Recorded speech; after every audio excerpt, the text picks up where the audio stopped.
Anong gusto mo? Sila o ikaw? Baka ikaw, bakit? Pwede kang sumurrender. Kasi hindi ka nga nagturo. Paano mo malalaman duplicated ka na? Thank you, sir. Thank you, sir.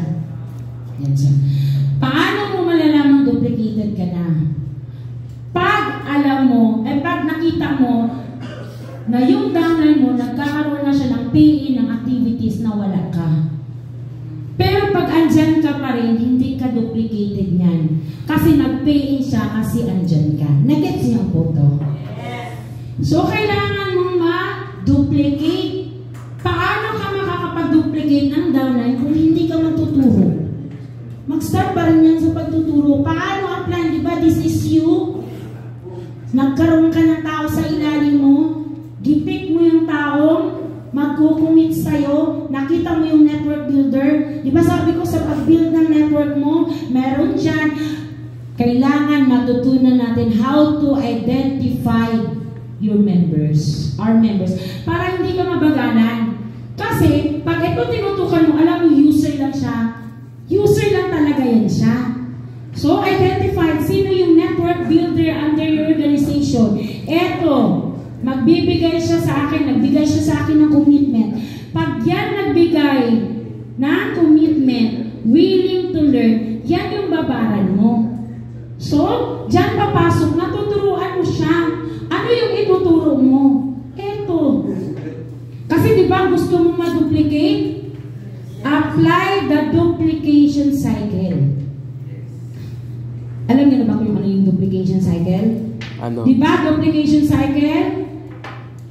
Choose downline. Yung magkukumit. Di ba sabi ko nga sa inyo, mag-identify ka?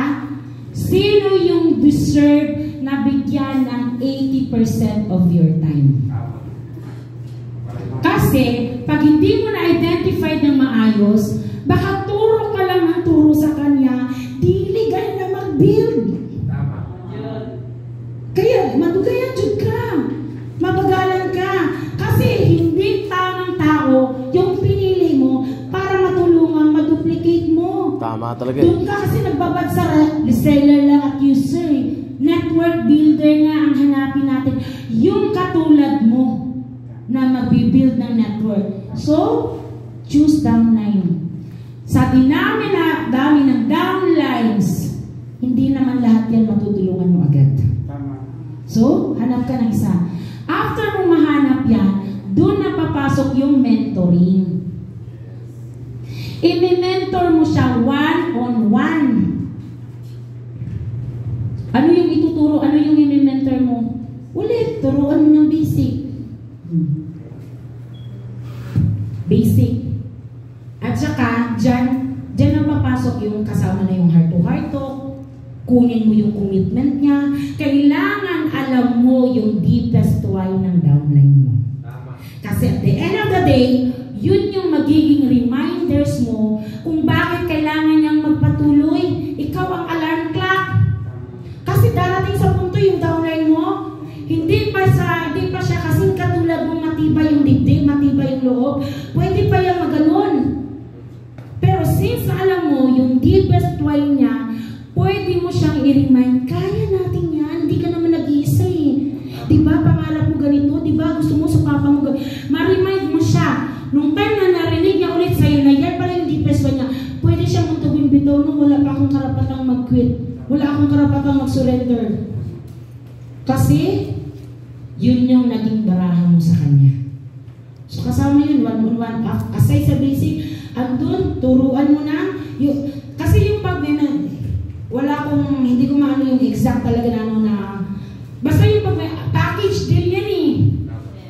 Yun pala yung term. Package deal. Yung pag-mentor, kasi siya yung tina-target mo.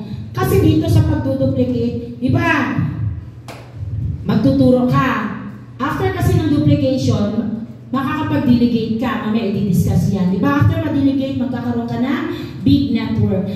Dito kasi sa big network, ang kailangan, ang laman ng network mo is leaders and speakers. So, di ba mag-groom ka ng leader? Ngayon, dito pa lang sa pag-mentor mo, package deal na yan. Ano mo siya, parang personality development, ituturo mo yan, hindi lang only ang basic. Even the attitude. May concern ka dyan kasi ililinyang talaga yan siya eh. Hindi pwede, eto lang, naturo mo na, that's it, tapos na. No. Even the way she act, the way he act, the way she talk, kasama yun. Even pag ikaw babae, wala kang lipstick, saan ka? Ma'am, para maging presentable tayo, kailangan natin, ma'am, ituturo mo yung personality development. Yes. Kasi, ano mo siya eh, parang, i-create mo siya, nakatulad mo. Dapat maging, replika mo ba? O, replika mo siya. So, kasama yan sa mentoring mo. Tama, na-gets nyo? Yes. So, yung one, nakalimutan ko lang, basta, okay lang ba may copy? Minsan may Alzheimer's disease ako. Tama naman yun, pero okay lang ba kunin ko notebook ko? Hindi, sorry, yung isa. May notebook ako dito eh. Ito din yung naging list ko doon sa, ipakita ko lang ha. Yung kanina diniscuss ko, isa din kasi po sa nakapag-inspire sa akin. Noon nag-start ako, 2013 yung sinabi ko, I earned only my first month 380 pesos. Yan. Ilagay ko yan lahat. Kasi sinasabi ko, na grabe no, ganito pala ako nag-start. Ito lang kayong kinita ko. Pero ganito ko, nakita ko yung flow, nakikita ko. Basta ano ko siya, advertisement lang yun. Ay na lang. Yun. Aside sa yan, yung sa basic, diba, basic 5 figures, ituturo din yung tinatawag na, tingnan mo, bago ko lang nakita, nakalimutan ko na. Ay, grabe. Kaya dito pa naman ikaw, ano na ka. Tingnan nyo, mayroon pa rin copy, hindi pwede wala copy. Kasi sabi ko nga, kailangan ko 16 gig pero 2 gig lang ako. Ay, so 5 fingers yung basic, yun nga yung mindset. Ituturo mo din yan. Bilang ikaw apply, kailangan ma-mindset mo talaga yung downline mo kung ano yung gagawin niya na dapat ito. Kasi ililinya mo yan siya eh. So, paano mo yung matutunan? What if may downline ka, i-create mo siya, what if ano siya, empleyado? So, bilang ikaw, matutunan mo paano i-mindset yung empleyado yung downline. Tama. Ang lagi ko lang ginagawa, employment versus unified MLM. Yun ang talagang pang-mindset ko. Anong meron sa gagawin natin na wala sa ginagawa ko ngayon? Tama? Kasi, let's say, meron kang downline. Iba-iba kasi ang pag-mindset. Kasi, ibibase din yan sa downline mo. Ibibase din yan sa, ayun yan namin sabi, murag nag-mic, kung lang ko. Okay, kung ibibase din yan sa, kung saan mo ang downline, ano yung, diba, pinaform mo yan. So ngayon, iba din yung mindset. Pag yung binubro mo student, ano, kahit estudyante ka, pag ito ginawa mo, ano mapapasayo? Ganon.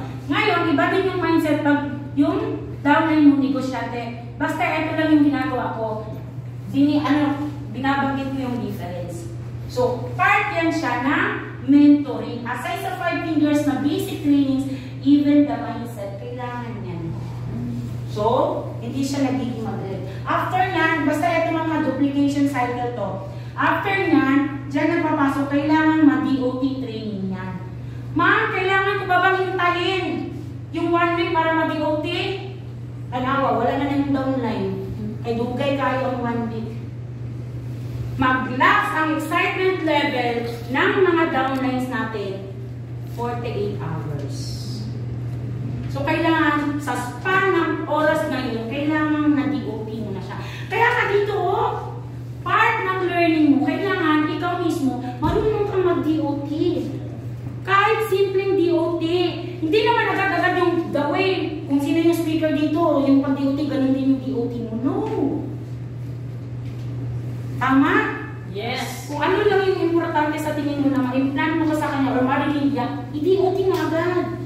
Kaya kasi minsan nawawala yung excitement level ng downline. Kasi minsan, yun nga, nawala yung DOT at the same time, mararamdaman ng downline, ay, wala naman pakialam mga ako ng upline, kaya nag-clearing na ako. Tama talaga. Pero pag nag-DOT mo na yan siya, one-on-one, like tabletop DOT, Ang ginagawa ko rin kasi, nagpo-form pa rin ako. Yung pag-form kasi, hindi lang yan siya intended para sa mga client. Intended din yan sa mga nag-pay-in, member na. Kasi kilalanin mo talaga yan siya. Kasi mag-build ka ng tinatawag na good relationship. Yun yung pinaka-importante doon. Pag nakuha mo yung loob ng downline mo, kahit anong training, kahit anong ituturo mo, i-absorb niya yan kasi nakuha mo na yung loob niya. Yes. Tama? So, yan. I-DOT training mo, after nyan, ipa-attend mo ng CSEL. Anong meron sa CSEL? Testimony ng mga naging successful sa Unified.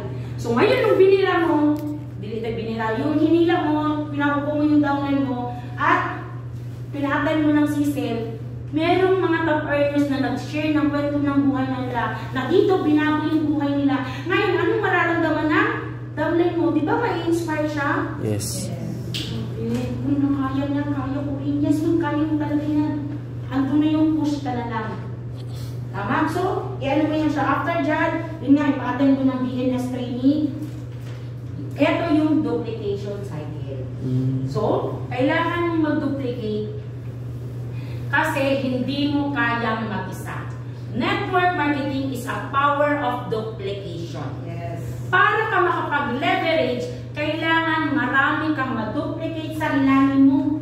Na yung alam mo, alam din niya. Hindi pwedeng alam mo lang. Hindi mo kaya sila.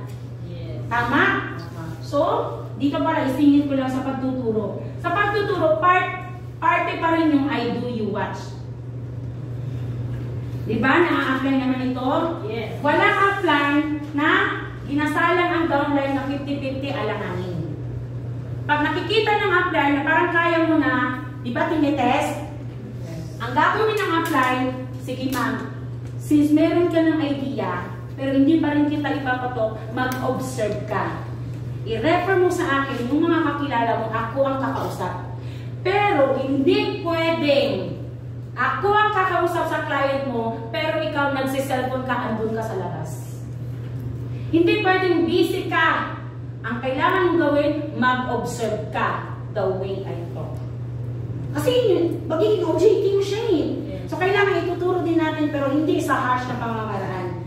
Kailangan ma-istorya lang dyan mo siya tarong, mapasagutin mo siya, ma'am, gagawin natin, ako muna kakausap, ang gagawin mo lang ma'am, mag-observe ka. As much as possible, pwede kang mag-audio, pwede kang mag-video, huwag kang mag-interact kasi baka ako mag-distract. Mag-observe ka lang. Tama? So ngayon, I do you watch muna. Pag nakikita ko naman na kaya mo na, kasi tinuruan kita una ng tingnan ha. Ikaw to. Eto si A downline mo. Ngayon tinuruan mo siya ng basic. O kahit sa presentation na lang, unang tinuro mo sa kanya 20%. Di ba 20% hanggang traditional lang? Yes. Di ba? So ngayon, since may client siya, eto nililearn niya pa lang, hindi mo agad isasabak yan kasi I do you watch ka pa. Okay ma'am, I do you watch. May idea ka na sa 20% pero tingnan mo paano ko siya i-deliver. So ang mangyayari, nakinig to. Ngayon yung client niya, nag-pay in. Eto ma'am, di ba sabi ko, kailangan ongoing yung learning. Hindi pwedeng mag-stop, kailangan continue. So ngayon, nag-pay in si letter B. Ang mangyayari, hindi ka pa mawawala bilang upline. Pero since tinuruan mo siya ng 20%, eto, alam niya ng 20%, pag may client si letter B, pwede mong gawin kung anong tinuro ng upline mo sa'yo, ituturo mo rin dito. In short, tuturuan mo rin siya ng 20%. Hindi na ikaw ang magtuturo ng 20%. Kasi the moment na ikaw yung magtuturo ng 20%, mudahil ka din, ang tawag yan, bypass mo na yan siya. Tama? So, kailangan, ito yung ma-push mo na ma'am, ituro mo rin sa kanya yung 20%. Pero ikaw, nag-upgrade ka na kasi natutunan mo na how to do the 80%. So, ang mangyayari, ganito na. You do, I watch. Di ba alam mo na yung 20%? Hindi mo pa masyadong kabisado yung 80% kasi inaaral mo pa siya. Ngayon, may client si letter B. Eto, pwede maging OJT. Pero ikaw bilang upline, alam na ng downline mo, have trust to your downline. Believe in your downline. Kasi tinuruan mo siya eh. O ngayon, since alam mo na yung 20%, ikaw nang gagawa ng 20% sa client B, ako ang gagawa ng 80%, ikaw B, mag-o-observe ka ha, tatlo na tayo pupunta sa client. So, ikaw, hindi ka na naubusan ng voice. Bakit? Dalawa na kayong nagtutok. Kung ano man yung kulang na sinabi mo, ako ang pupuno. Kasi, you do, I watch, I will observe. So, pupunuan ko. Ngayon, nagpili si letter C. Kailangan ito may natutunan na kahit 20%. Ikaw, nag-upgrade ka na, nag-step up ka na. Kailangan mabilis ka rin mag-step up na upline. Kasi habang lumalaki ang grupo mo, kailangan mabilis ka rin mag-step up. Hindi pwedeng palumay-lumay. Eto, alam mo na yung 100%. Kaso lang, hindi mo pa rin alam yung closing. Hindi pa rin yan aalis si upline. Kasi ang mangyayari, eto, nagpilit si letter C, may client na naman ulit niya, tama? Yes. Ngayon, ang mangyayari, si letter B, yung Eto yung magtutok sa client ni C ng 20%. Ngayon si letter A, tama ba? Tama po. Ngayon si letter A, siya nang gagawa ng 80%. Ay, grabe. So ikaw, nag-observe ka na lang at closing ka na lang. Hanggang sa, eto nga, natutunan nila, pag may client si letter D, ang mangyayari, si letter C ang mag-20%, si letter B ang mag-80%, ikaw ang mag-closing, exit ka na. Tawag doon, duplicated ka na kasi. Nag-gets? Yes. So, ganun siya. Kailangan mo mag-duplicate kasi pag ikaw pa rin, hindi mo magagawa ang proper delegation. Kasi wala kang na-duplicate under your organization. Paano ba mag-delegate? Eto, na-duplicate mo na, nagkaroon ka na ng kanya-kanyang leaders. Nagkaroon ka ng leader sa Cebu, nagkaroon ka ng leader sa Manila, nagkaroon ka ng leader sa Dubai, nagkaroon ka ng sa Marawi, Cotabato, Zamboanga. Agay. Ang nangyari, doon na papasok yung delegation. Hindi mo alam, nag-e-event na sila, nag-e-event na sila. Andito kasi ko, pero ongoing ang event mo doon sa Dubai. Ay, grabe. Kasi duplicated ka na. So ngayon ma'am, paano ka mag-delegate dun sa, paano ang delegation dun sa grupo mo? Ngayon, minsan ito, minsan nagiging ano siya ba, ewan ko lang kung mali, pero sa tingin ko, meron kasing ganito. Ikaw upline, di ba minsan tayo mga apply, nag-a-adjust tayo. Kasi ang nangyayari, instead, pinupush natin ito, ang ginagawa nito, dumadown dito. Dumadown sa ibaba. Yes. Walang proper delegation na nangyayari. Kasi ikaw pa rin, di ba duplicated ka na? Yes. Kailangan, eto na yung leaders mo. Kailangan, pag ikaw nagbigay ng instruction, ano mo sa ilaha, kanang sa parang nirelay mo dito, doon napapasok yung ladder of applies, yung one mouth rule. Yung parang ganun ba na, eto lang yung itatap mo. Kasi siya yung magpapasa dito. Siya yung magpapasa dito. Magpapasa dito kasi lang ang iba gumaganon. Ang tawag doon, bypass. Tama? Para pag-follow up mo, parang ganito na lang. Oh, letter C. Kumusta grupo natin dyan sa Cebu? Sino na ba yung mga active leaders mo? Sino na ba yung mga kumakain dyan? May mga speakers na ba tayo? Wala pa. O sige, ikaw mo nang bahala dyan. Ito yung ituturo mo sa kanya. Letter B. Kumusta ang grupo natin dyan sa Zamboanga? O ano yung mga event natin dyan? Pag nag-meeting kayo, nag-delegate mo na lang dun sa leaders mo kasi sila na yung mag-disseminate sa ilalim nila. Tawag doon, duplicated ka. Na nakapagpapili ng grupo niya, nawala ka. Na ongoing ang activities niya, nawala ka. Pero, pag nakakapagpili na ang grupo niya, kasi andyan ka, kasi ikaw pa rin nagto, ask yourself, duplicated na ba ako? Hindi. Bakit? Nagpili siya kasi sa akin yun. Tama. Hindi siya nagpili kasi sa kanya. Tama. Na-gets. siya. So, pag ikaw nakapag-delegate, nagkaroon ka ng grupo. Kasi dito, hindi mo talaga mapipredict kung saan ka pwedeng dalhin ng network mo. Swear to God. Ang hindi ka pwedeng mamili, hindi ko ganun in-expect yung network ko sa mga safest place. Marawi City, Zamboanga City, pag binang-downline ko, mag-i-expand tayo ulo-sulo. Sabi ko, una ka muna. Sabi ko, wala na bang pinaka-safe dyan? Grabe, pero wala akong karapatang mamili.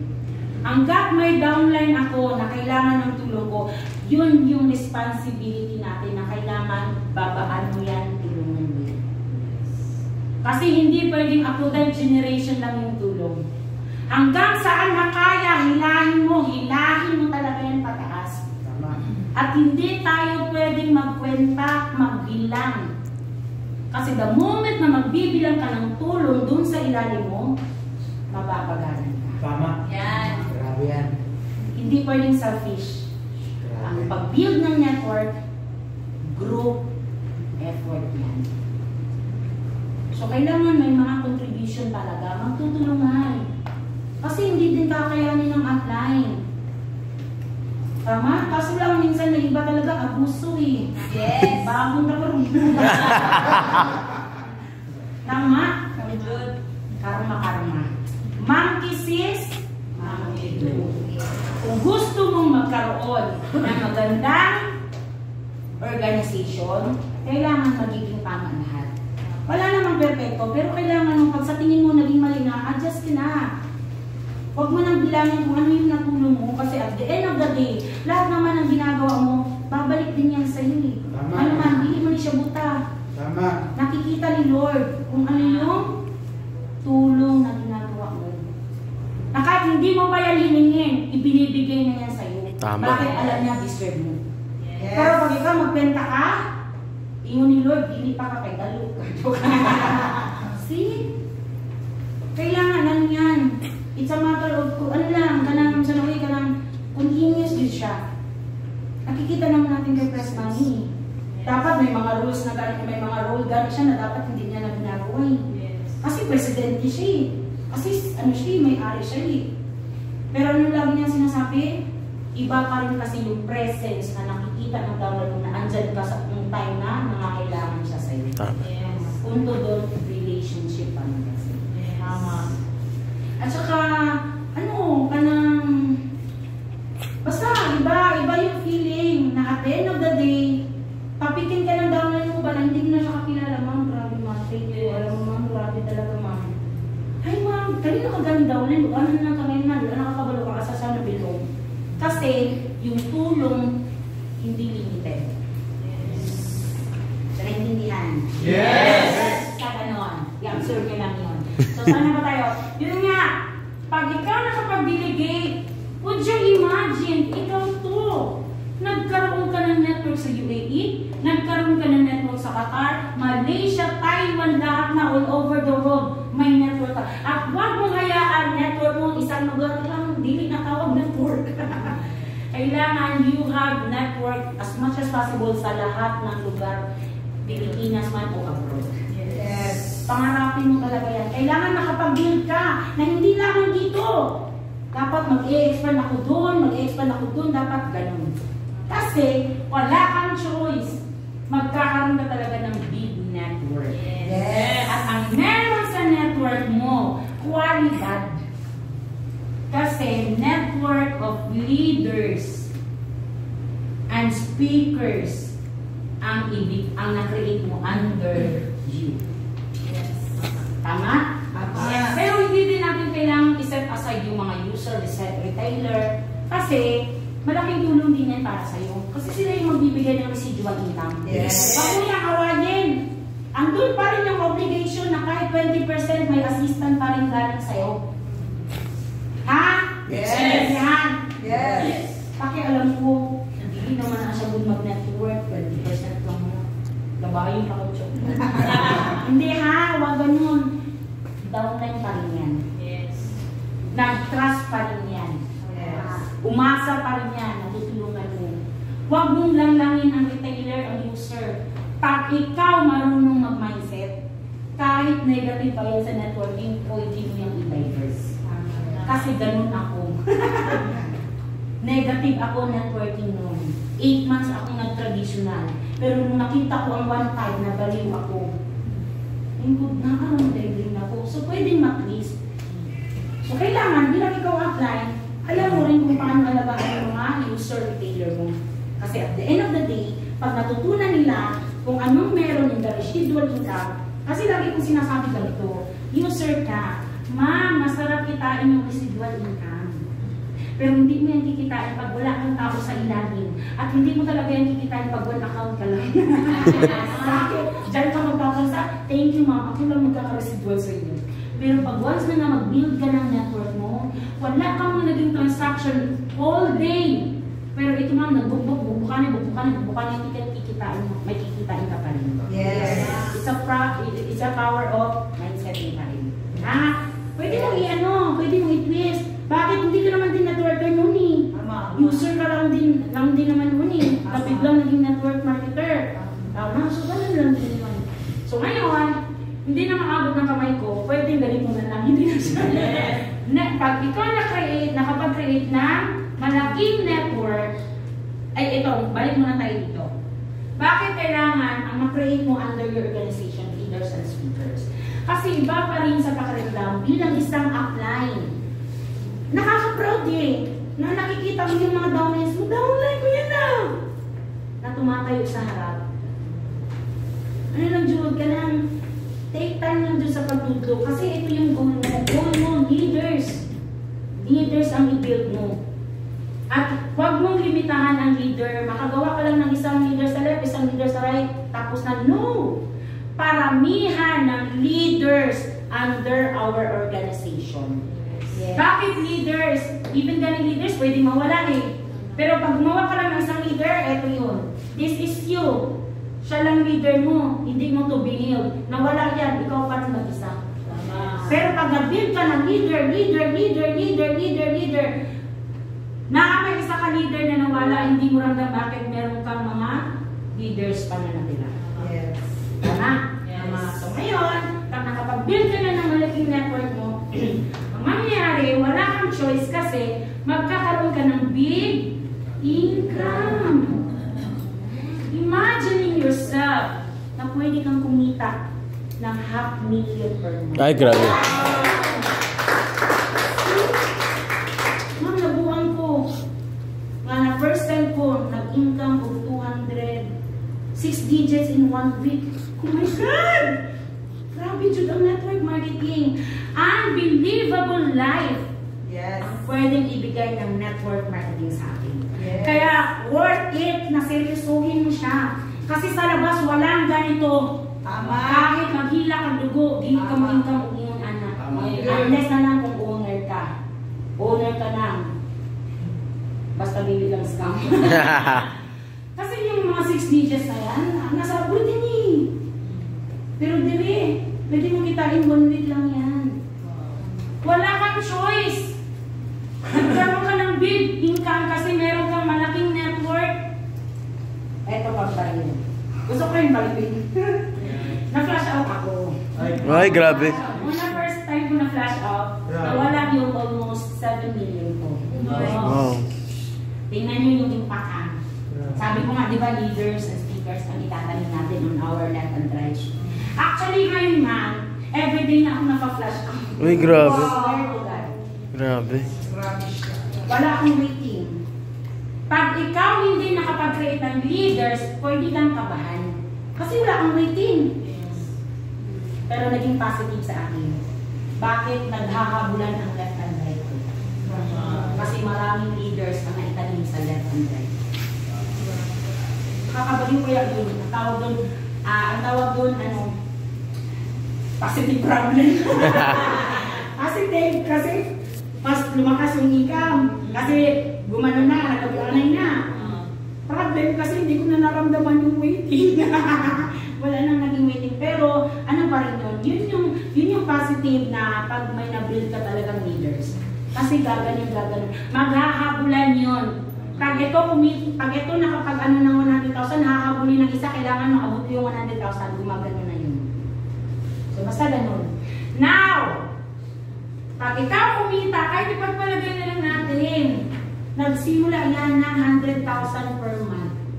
Pangarapin mo yan. Actually, ma'am, nag-start ako positive inggit. Nainggit ako kay Ma'am Angie kasi kumita ng 52,000 in 1 week. Sabi ko, Nay, 52,000. Ako nag-income na. Nay, 52,000 in 1 week? Anong ginawa mo? Na-timing, kung sa pulo-mulo, bayaran ng mga nagsi-60 na ba? Isa akong papag-ibayaran sa doon. Ngayon, sabi ko kay Papa ko, Pa, marami ka bang kasamahan na nabayaran din? Siya, oo. Pagpila may bayad pa, almost million ba? Oo. Pa, bigyan mo ako ng, kasi Papa ko member niyan, prospect list. Bigyan mo ako ng mga kasamahan mo nag-retire na din, ay nag-retire na din. At ako kay Papa, inata ko ng 1 week. Kasi sabi ko, kumita si Ma'am Angie. Sabi ni Ma'am Angie, mga retiree daw sa doon. Yun yung hinata ko. Alam niyo man sa kabuang ko, hinataw namin ng Papa ko. Hindi ko in-expect next payout, kinita ko 56,000. Ay, grabe. Sinagka ko si Ma'am Angie. Ay, okay! Nagdabaw ko sa ino! Grabe, Judaplan, tinuod pala. Bakit? Ang nagdala sa akin, positive inggit. Kasi kailangan mong mainggit. Minsan kasi, kailangan mo pang mainggit bago mo gawin. Tama eh. Hindi naman siya negative yung ano siya eh, challenge siya eh. Natatatak sa isip mo, na kung kaya niya, kaya ko rin. Ngayon si Ma'am Chimi kumita 100,000. Actually, nag-start, si Ma'am Chimi, bakit kinita yung 100,000? Nag-start lang din yan sa positive inggit kay Upline Carino. Okay lang pala po. Kasi, ito pa naman yung scenario. Travel incentives, doon kami sa Coron, Palawan. Ngayon, nag-meeting kami, bigla siyang nag-shagin ka. Pinakita ka, ma'am? 70 plus in 1 week. Kumita si Ma'am Karen ng 70 in 1 week. Ha? Hindi pa namin na-try yun. Buang si Ma'am Chim. Ako buang tugkungan. Grabe. Saan na nakagas ko nila? Ma'am, nang pinita ni Ma'am Chim ang 100,000, halos gabi-gabi ako nagtatanong, naubos mo na? Ano ba binastos? Sabi ni Ma'am Chim, maliit lang. Ha? Gamay pa ang 100,000, Lord. Gano'n saan ako makatilawan na, Lord. Hinataw, na-try ko nga yung 187,000. Kung nakuha na kaya mo rin kuhanin. Ang pinakamasarap dito, nakikita mo na yung future mo eh. Nakikita mo na yung sinusundan mo.